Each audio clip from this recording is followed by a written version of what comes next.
أعوذ بالله السميع العليم من الشيطان الرجيم. بسم الله الرحمن الرحيم. الحمد لله رب العالمين، والعاقبة للمتقين ولا عدوان إلا للظالمين، والصلاة والسلام على عبده ورسوله محمد وعلى آله وصحبه ومن اتبعهم بإحسان إلى يوم الدين. Të dashur dhe të nderuar vëllezër të pranishëm e këtë xhami, vazhdojmë me këto mejlise të hajrit e të bereqetshme, mejlise të hadithit të pejgamberit sallallahu alaihi wasallam, ku shëtisim dhe rrotullohemi e qarkullojmë brenda këtyre kopshteve të mbushura plot me lule të këndshme dhe aromë të mirë. Jemi duke vazhduar me mësimet dhe porosi që i marrim nga libri Riyadus Salihin i Imam Neveviut rahimullahu taala, i cili shumë sheku i përpara ka grumbulluar në këtë libër ajete nga Kurani fisnik dhe hadithet e pejgamberit sallallahu alaihi wasallam, me të cilat ja vizaton rrugën besimtarit drejt Allahut subhanahu wa taala dhe kopshteve të xhenetit. Andaj na ka nderuar Allahu dhul xhelal neve që të vazhdojmë me këto mejlise tash e sa vjet. E lutim Allahun e madhreshëm që Allahu të na jap sabër dhe vullnet e të vazhdojmë me këto mejlise derisa të kemi jetë, sepse realisht të dashur vëllezër, të gjithë kohën që na ka dhënë Allahu me jetu, nuk do ketë asnjë vlerë para Allahut dhul xhelal përveç asaj kohës që ne kemi mbush atë me dije të dobishme edhe me vepra të mira. Krejt angazhimet tjera tona, angazhimet për siguru kafshat goje për familjen, angazhimet për qef, angazhimet e ndryshme të dëfrimit, argëtimit, krejt ato nuk do kenë vlerë dhe peshë të Allahu xhelal përveç këtyre momenteve të jetës sonë, të cilat i kemi mbushur me kësi lloj mejlisesh, me kësi lloj preokupimesh, me kësi lloj këshillash e porosish, të cilat neve ne kanë mbush zemrën me iman, e kokën me dituri, e jetën me vepra të mira. Andaj, dy gjëra duhet i kemi parasysh në lidhje me këto mejlise. E para, të falënderojmë Allahun e madhëshëm që i kemi këto mejlise në vendet tona. E dyta, të mos i përbuzim ata, duke e injoru e duke i shpërfill. E treta, ta ndjenë secili vetveten të nderuar, që Allahu dhul xhelal i ka dhonë vullnet në zemrën e tij, dëshirë në shpirtin e tij dhe shëndet në trupin e tij, dhe ai është i pranishëm në këto mejlise. E atë që e zë gjumi, e atë që e haron mejlisin, e atë që e shpërfill, ai me të vërtetë duhet t'ja mendon vetvetes, edhe duhet të gjej shkakun i cili e pengoj atë nga udhëtimi e curia e tij me këtë mejlis dhe me këtë kuvend në vazhdimsi e sipër. Allahu na dhash sinqeritet në fjalët dhe veprat tona dhe mos na i humbt veprat e mira që i bëjmë këtë botë, duke u lavdru apo duke i përmend, por e lutim Allahun që vazhdimisht të veprat jenë sinqerta për Allahun subhanahu wa taala dhe të na gëzon me shpërblimin e tyre ditën kur dalim para Allahut subhanahu wa taala. Sot kalojmë në hadithin e tretë në këtë kapitull. Kapitulli që flet për pushtetarin e drejtë. Hadithi 661 me radhë që nga fillimi i librit.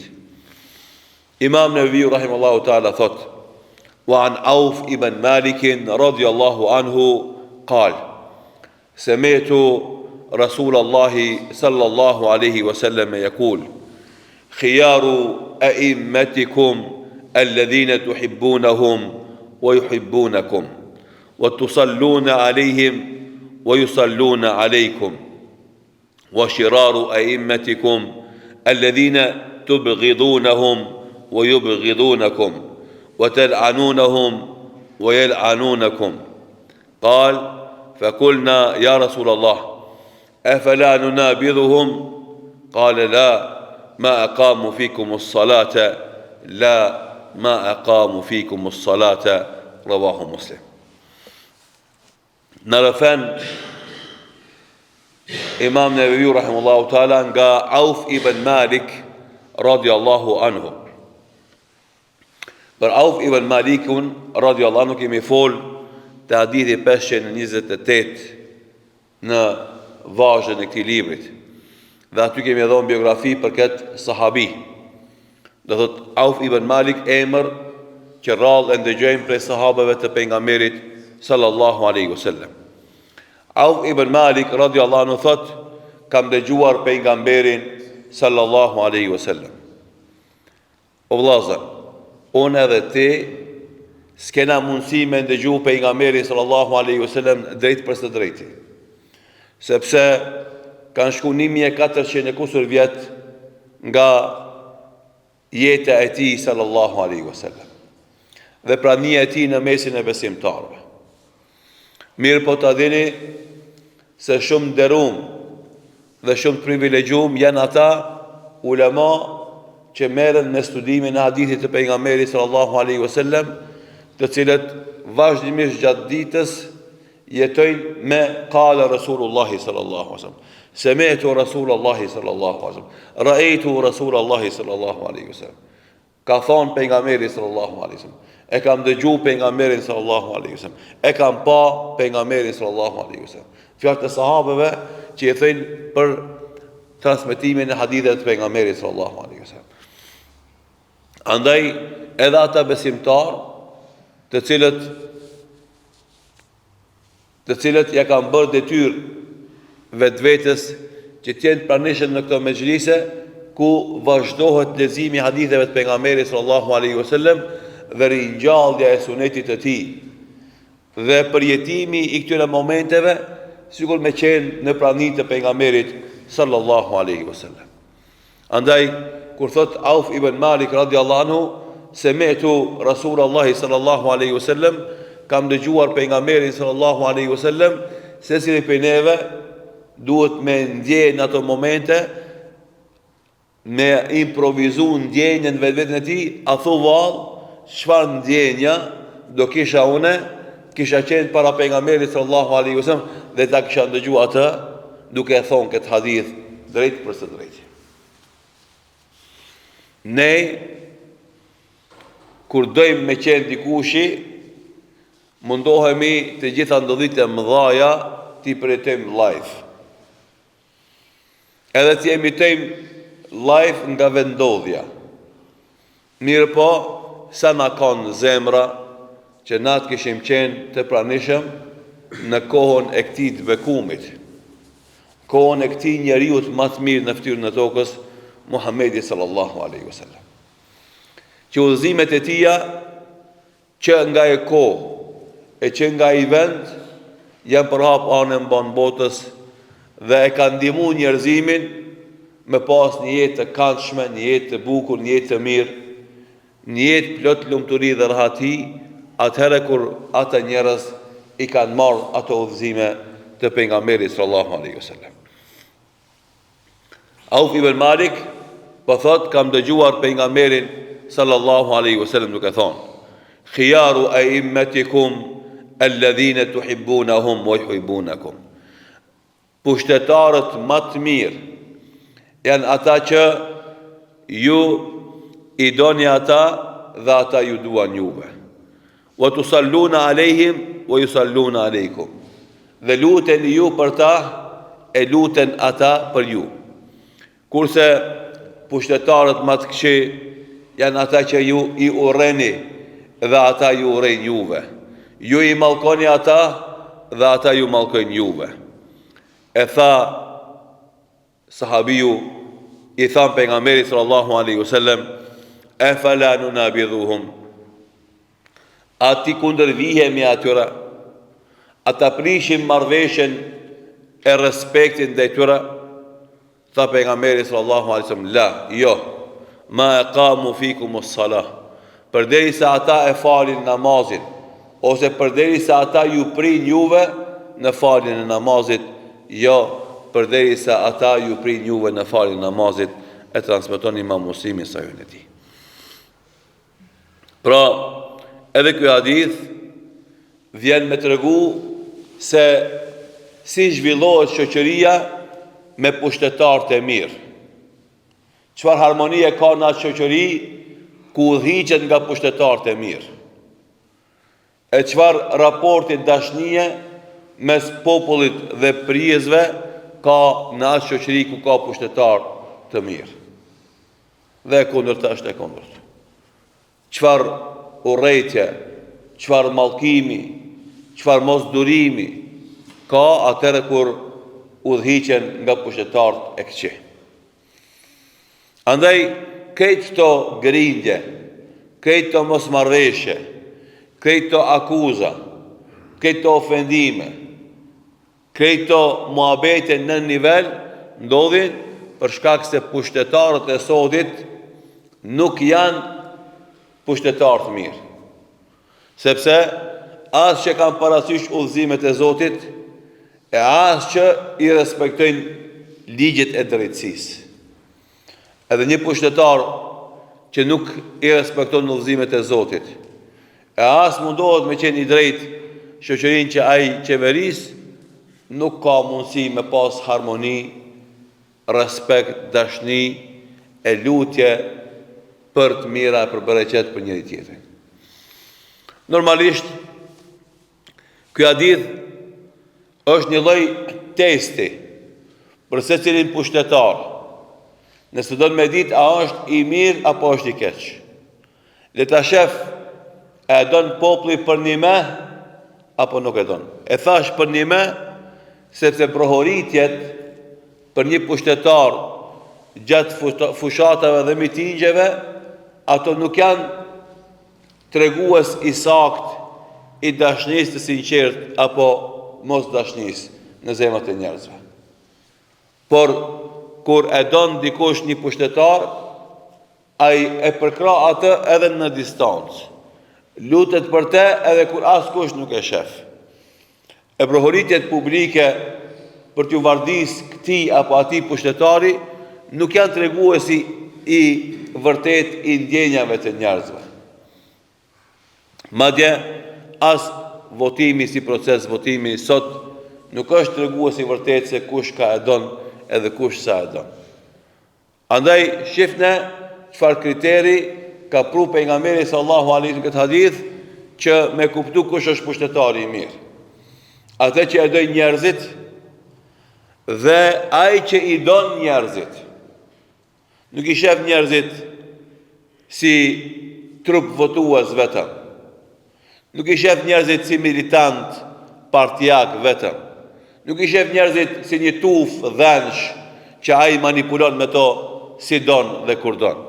Nuk i shef njerëzit vetë si me një mënyrë për ta sjellë në pushtet, një mekanizëm me të cilin ai manipulon situatën dhe e grabit pushtetin ose e mban padrejtisht pushtetin. Nuk e shef popullin vetë si një mënyrë për të vazhdu në zullumin dhe hilet e mashtrimit që i bën ai. Por atë e don populli, a zakonisht populli i don ata që i bëjnë mirë popullit. Kushdo që i bën mirë popullit, populli e don. Mirë po nuk mjaftohet me kaq, po edhe ai pushtetari nuk u ka prish në ndjenjat, emocionet e tia, po edhe ai ka ndjenja normale njerëzore dhe e don popullin e vet. Shifne, këto përshkrime që ka nërë në hadith pejgamberi sallallahu alaihi wasallam për diken duken të rëndomta të zakonshme. Mirë po kjo do me të regu një send që është shumë e thellë. njerëzit kur vinë në pushtet, sidomos ata që nuk e meritojnë, ndryshojnë krejt. Nuk janë më të njëjti që kanë qenë më parë. Pushteti, fuqia, pasuria, do thot pastaj humbja e vlerave moralit dhe nderit, krejt ato e tjetërsojnë atë njeri.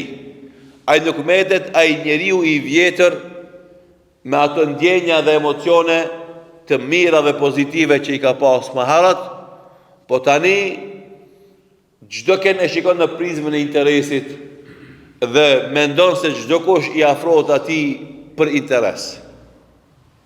Edhe sot në përfushatat elektorale fatkeqësisht zakonisht edhe ai që ofron, edhe ai që i afrohet atij që ofron, këtë mendjen e kanë të hesapi. Ti çka m'jep e unë çka fitoj. Shumë pak janë ata që e shohin procesin elektoral, kush është ai më meritori më ardhë pushtet, së është më rëndësi unë si individ çka fitoj, se është më rëndësi ne si shoqëri çka fitoj. Edhe përderisa nuk ndryshon qasja e jemja dhe jotja në raport me ofertuesit politik, që na të mos i shikojmë ata nga kandi i punësimit tem, nga kandi i benefiteve që unë t'i marrë prej teje, nga kandi i avancimit tem në pozitën që e kam, por ta shohim ofertuesin politik nga kandi i asaj çka i ofron ai shoqërisë ku jetoj une, vendit ku jetoj une, lagjës ku jetoj une. Mua nuk duhet të më intereson vetëm egoja, vetja, interesi jem, por duhet të më intereson ku zhvillohet vendi jem, ka shkon populli jem, shtetim. E dini vllazni me mendu punë holl e holl. Ajo që ka me na ardhmen për kohën e fëmijëve tonë dhe nipave tonë ka me qenë mjerim e shkatrim nëse na vazhdojmë kështu me shiku sot gjanat. Edhe ata që e kuptojnë procesin elektoral si kontrat, biznesi, marrëdhënie, jap marr, konkretisht jap një vot e marr një pare, e jap një vot e marr një pozit, sepse shumica e pazareve fatkeqësisht sipas asaj që e ndëgjojmë dhe shohim bon në këtë segment. E pak kemi asi që e bëjnë do thot bisedën me ofertuesit politik në prizmën e interesit të popullit dhe të vendit. Nëse nuk zhvillohen shtetet tona, nëse institucionet shtetënore nuk ja kanë ngajle sistemit të arsimit, edhe procesit të drejtësisë në sjelljen e ligjeve, zbatimin e tyre dhe në momentin kur futen në gjyq procedurat, tjetë drejtësia ajo që ka me dominu, mjerimi ka me mbulu këtë vend, sikur se i ka mbulu këtë vendet e botës, kur ka pas pa drejtësi, edhe kur ka pas te i kalim i rregullave të drejtësisë. Andaj, përshkrimi është fenomenal, flet për njerëzit normal, që ata duhen për njerëzve se ai nuk e ka galen për zgjedhjet e ardhshme. A do votohet apo nuk do votohet. Ai se ka gale si do e percepton elektorati i tij apo si ka me vlerësu militant e tij. Ai galen e parë ka si ka me dalë para Allahut me këtë amanet që ka marrë mbi supet e tij.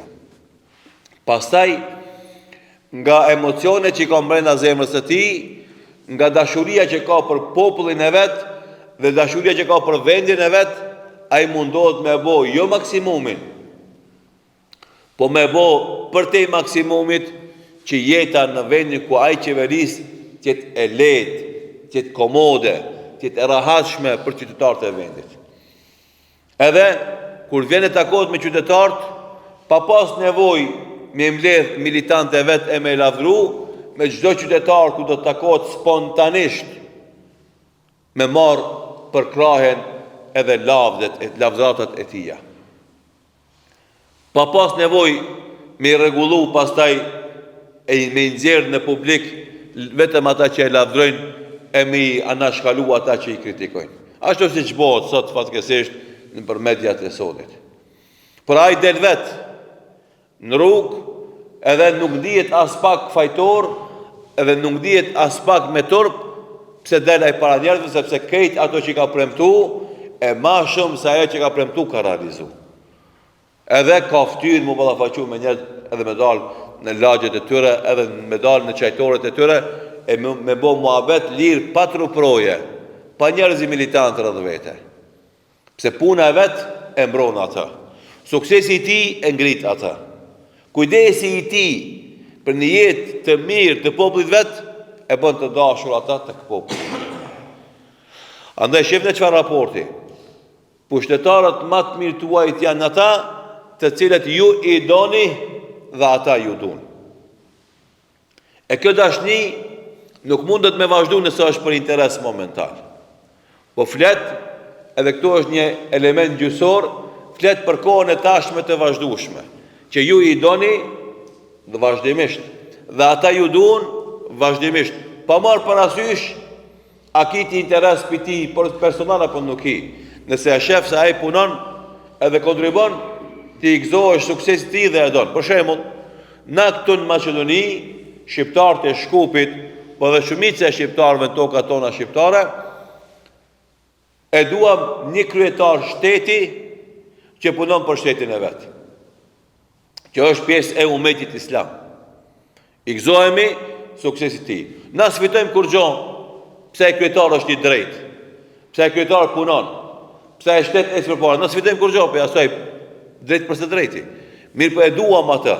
Pse e duam? Sepse e shohim me sytë tonë se ai po punon, se ai po angazhohet, se ai po lodhet, se ai po e zhvillon vendin e vet, po e çon përpara popullin e vet dhe shtetin e vet. Kur na e duam një njeri të huaj, pse është i suksesshëm, para mendon me gjetë në vendin tonë dikant që është i suksesshëm sa kishim me dashur.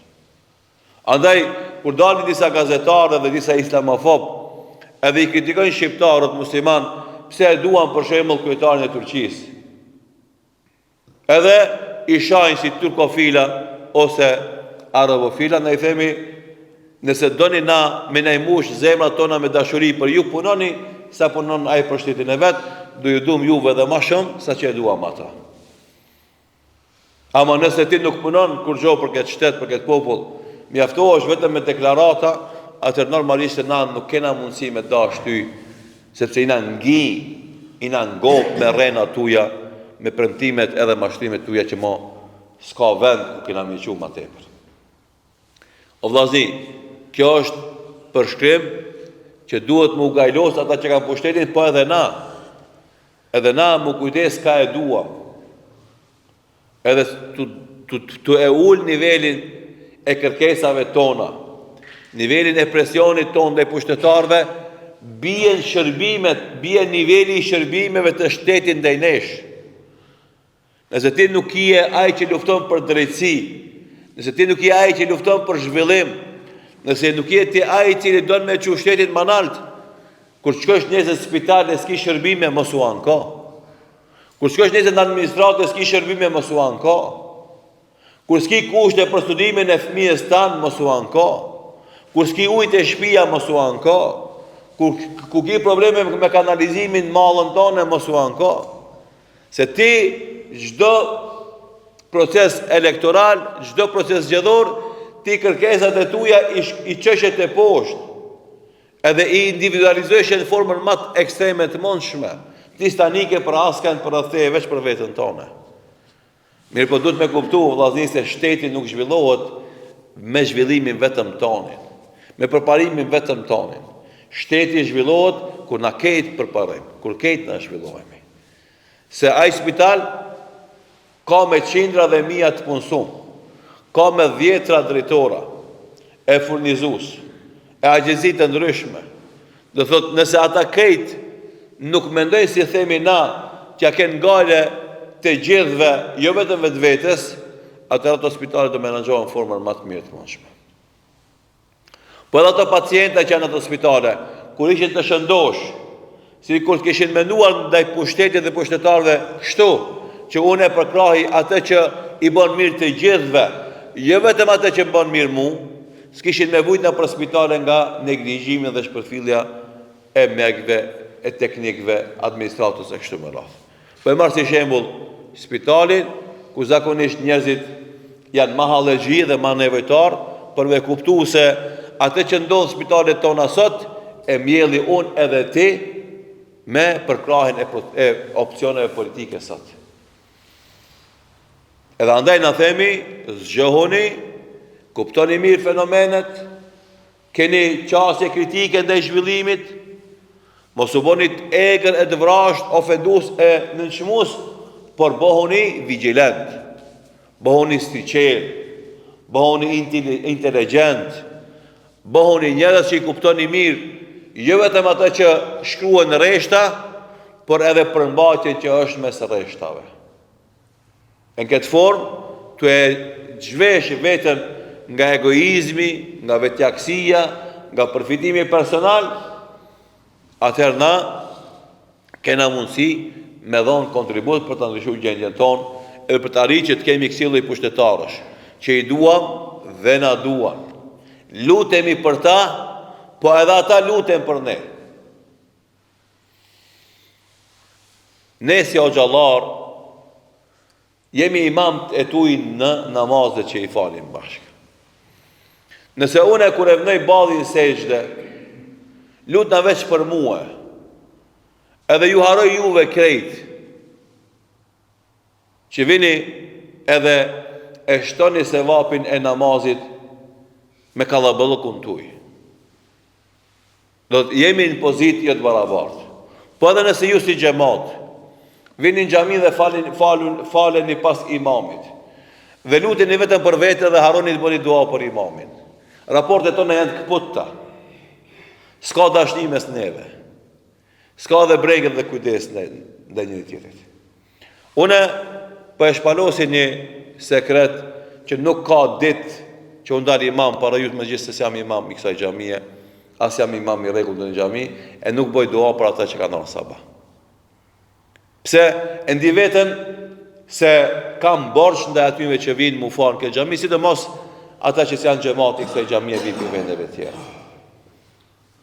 Pse mundona dashnin teme për ta me treguar përmes asaj duaje që e bëj në sejdën time. E normalisht mbetet pyetja te, atë ka shkuar mendja ndonjëherë me bëu dua për imamin tan që falesh mas ti. Që ai nuk la ty vet me dal ti imam, po doli dikush edhe e kryti këtë obligim edhe ti e fale sabahun e doli i kënaqur nga ai sabah. Pyetjet formale s'janë me rëndësi. Allahut i japim llogari dhe na, unë edhe ti, te Allahu si jemi është me rëndësi. Se çka të thamun e ty e çka më thot ti mu, nuk ka dhe aq rëndësi. Ama du me shpalos punën e raportit mes imamit edhe xhamatit. Edhe ky njëjti raport është mes kryetarit, pushtetarit edhe popullit. Sepse në hadith ka ardhur, i doni ju duin, luteni për ta, luten për ju. Do ka një raport familjar, ka një raport vllaznor, ka një raport shumë të afërt. E kjo është ajo që sot i mungon shoqërive tona, sepse normalisht shoqëritë tona nuk zhvillohen me atë që na mëson Allahu i Madhërisëm, e as me atë që na mëson pejgamberi sallallahu alaihi wasallam. Ishin frymëzime, inspirime që dolën nga sharimi i parë i këtij hadithi të pejgamberit sallallahu alaihi wasallam, kohën që kishim në disponim dhe kohën na përfundoi, na atje ku na mbet inshallah taala vazhdojmë në desën e ardhshëm duke lutur Allahun e Madhërisëm që Allahu të na jep ditë të dobishme dhe vepra të mira, na jep sinqeritet në fjalë dhe vepra, e të na bën të guximshëm në të vërtetë, e jo të jemi mashtrues e manipulues në emër të fesë, apo në emër të xhamatit, apo në emër të imamllëkut, apo në emër të politikës, apo në emër të proceseve të caktuara, po të jemi të sinqert me Allahun, edhe sinqert pastaj me njëri tjetrin, se fundi i fundit veç ajo neve na ndihmon për me dalë selamet. E Allahu asnjë vepër nuk e vlerëson siç e vlerëson veprën e sinqert, fjalën e sinqert, projektin e sinqert, përkrahjen e sinqert, votimin e sinqert. Këto tjerat s'kan vlerë te Allahu subhanahu wa taala përveç asaj që ka sinqeritet vazhdimisht në atë veprim. Lutim Allahut na i falë mangësitë tona dhe gabimet tona, dhe ashtu si na ka bashkuar në këtë xhami për të mësuar këto hadithe të pejgamberit sallallahu alaihi wasallam. Elusim Allahun e madhëshëm që të na bashkon me Muhammedin sallallahu alaihi wasallam jannatul firdaus. Wallahu ta'ala a'lam wa sallallahu ala Muhammedin wa akhiru da'wana alhamdulillahi rabbil alamin.